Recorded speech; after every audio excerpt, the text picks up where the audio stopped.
이제 뭐 10분 정도밖에 남지 않았기 때문에 입장도 서둘러 마무리가 될 걸로 보입니다. 앞서 이제 여당 측 의원들이 방청을 위해 이제 입장하는 모습도 저희가 생중계로 전해드렸고요.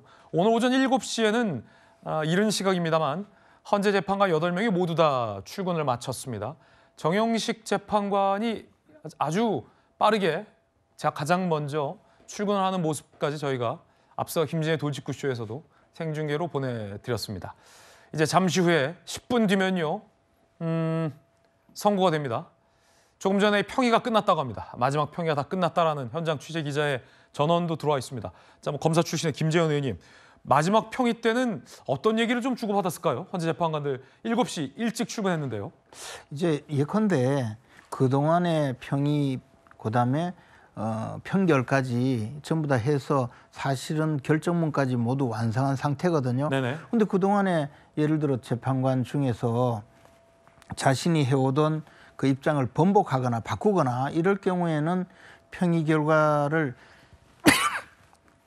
죄송합니다. 평의 결과를 반영해서 다시 결정문을 수정해야 되기 때문에 굉장히 여러 가지 절차가 있었겠지만 그랬을 가능성은 많지 않다고 봅니다. 그러면 뭐 그동안에 있었던 이야기 그리고 자신들의 그 입장을 좀 설명하고 평의 결과가 끝나지 않았을까 생각합니다. 이 부분은 사실 오늘도 입장이 바뀔 가능성이 있을 것에 대비를 해서 평의를 한 것이기 때문에요. 저는 뭐 그렇게 평의나 평결이 바뀌었을 가능성은 없다고 생각하고 있습니다. 그러면 박수현 의원님, 이미 결론은 다 나와 있고 마지막 최종 점검 및 가다듬는 과정에서의 어떤 평의로 보면 되겠군요. 그렇습니다. 이미 그 평결은 그 하루 전에 끝난 것으로 이제 일부 언론이 보도를 하고 있고 또 당연히 그럴 것 같습니다.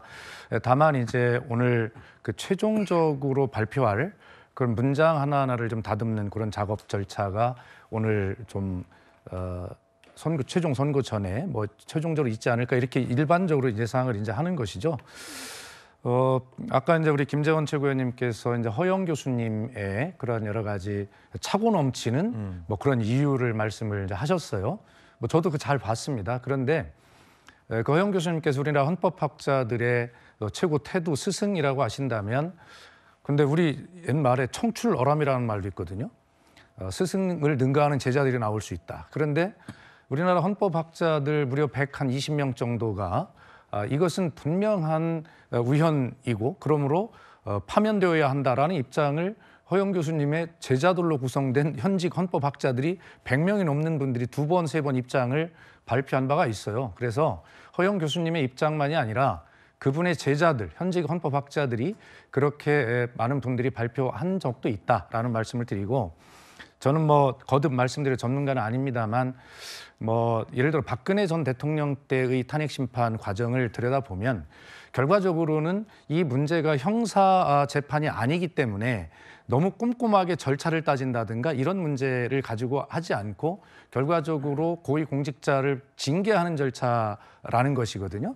그래서 결과적으로 지금 뭐 4대4 기각, 각하 뭐 이런 내용들을 주장하고 계시지만 거기에서 주로 주장하는 것이 절차상의 문제 아니겠어요? 그래서 국회가 탄핵소추안이 발의돼서 본회의에 보고되면 일반적으로 어떻게 합니까? 담당 상임위로 넘겨서 이 문제를 다시 심의하고 통과시켜서 올라오잖아요. 근데 그 탄핵소추안을 그런 절차를 거치지 않았다라고 하는 것으로 주로 이제 절차상의 문제를 제기하는데, 이에 대해서 박근혜 대통령 때 그때 이정미 헌재 소장 대행이 이야기한 것을 보면 뭐라고 했냐면 탄핵 심판 때 해당 절차는 국회가 알아서 결정할 사안이다. 이렇게 해서 국회의 사항으로 그렇게 이미 결정을 한 바가 있어서 이 문제에 대한 윤석열 대통령 측의 절차 사항의 하자의 제기 문제는 각하를 결정할 수 있는 요인에 해당하지 않는다라고 저는 그렇게 생각을 알고 있고요. 그다음에 또 가장 오늘 판결을 가를 중요한 요소가 우리가 지금 놓치고 있는 것이 헌법 수호의 의지입니다. 그렇기 때문에 아까 우리 채널A 특보에서도 대통령의 선서를 보여준 것 아닙니까? 박근혜 대통령 때도 뭐라고 했습니까? 피청구인의 1년의 언행을 보면 법 위배 행위가 반복되지 않도록 하여야 할 헌법 수호 의지가 드러나지 않습니다. 이렇게 이정미 소장이 선언을 했어요. 그러면서 또 붙인 것은 뭐냐면 박근혜 대통령을 파면함으로써 국가가 얻을 헌법 수호의 이익이 압도적으로 크다 이렇게 이야기를 했기 때문에 결과적으로는 아주 자세한 형사적인 내용을 따지는 것보다는 이렇게 이 직에서 파면될 정도의 우현의 명확성과 그 중대성이 어떠냐라고 하는 측면에 더불어서 바로 이렇게 헌법 수호 의지라고 하는 것. 그러나 윤석열 대통령은 본인이 법적 정치적으로 모든 책임을 지겠다 말씀하셨으면서도 구속의 체포, 구속 모든 이런 사항에 대해서 어떤 사법기관의 절차에 응하지 않고 방해한 헌법 수호 의지가 전혀 드러나지 않았거든요. 오늘도 아마 저는 박근혜 대통령 때 낭독됐던 그런 판결문, 헌법 수호 의지가 부족하다라고 하는 그런 판결을 국민이 듣게 되시지 않을까라고 하는 그런 생각을 갖고 있습니다. 전주혜 의원님.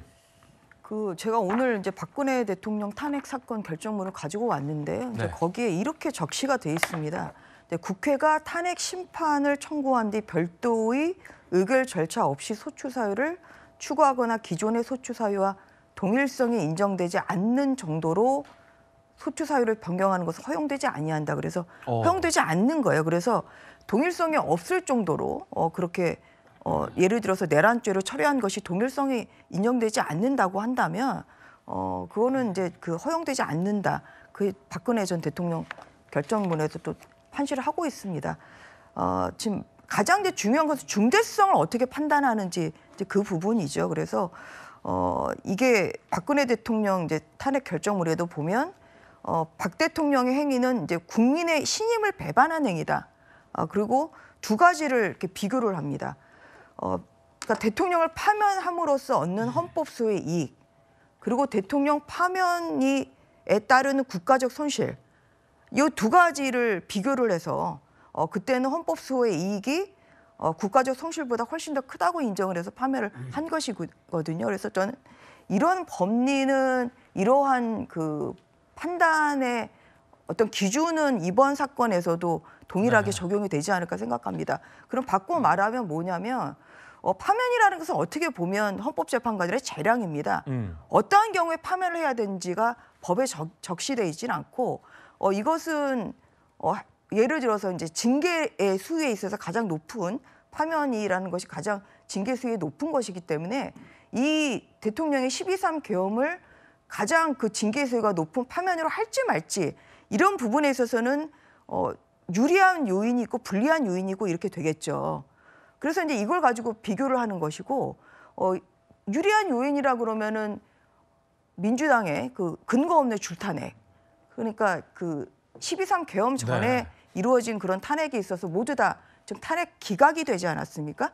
그러니까 구정구패의 이제 탄핵 기각, 그 근거 없는 그 줄탄핵이 이루어졌고 특히 감사원장 등을 비롯한 그런 국가의 독립적인 그런 기관이라 중요 기관장들에 대한 근거 없는 오히려 권한 정지를 목적으로 한 그런 줄탄핵이 이루어졌기 때문에 이제 이러한 것을 어떻게 볼 것인지 그리고 또 그날 있었던 그런 여러 행위 중에서 그러면 이제 그 지시를 했는데 왜 그것을 지시를 했는지 여부, 그 지시를 그러면 왜 안 따랐는지 여부, 뭐 이런 것들도 판단을 해야 될 것 같고요.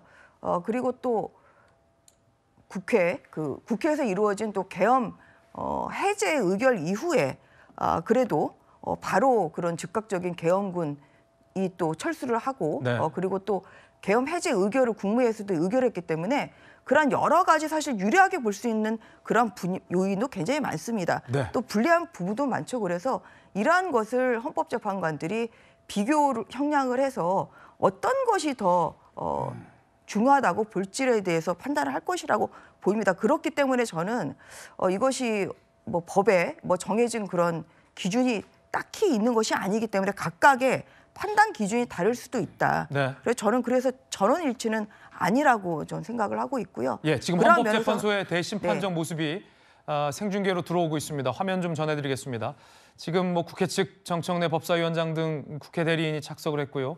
대통령이 대리인단, 변호인단도 착석한 모습이 보이고 있습니다. 생각했던 것보다 헌재 대심판정이 그렇게 공간이 크진 않군요. 지금 보고 계시는 여러분들의 어떤 정면 화면이 저희가 지금 생중계로 이제 1분 남은 시간 뒤에 헌재 재판관들이 입장해서 대통령의 어떤 탄핵 소추 사건에 대한 선고를 할 텐데요. 그 선고가 이루어지는 장소입니다.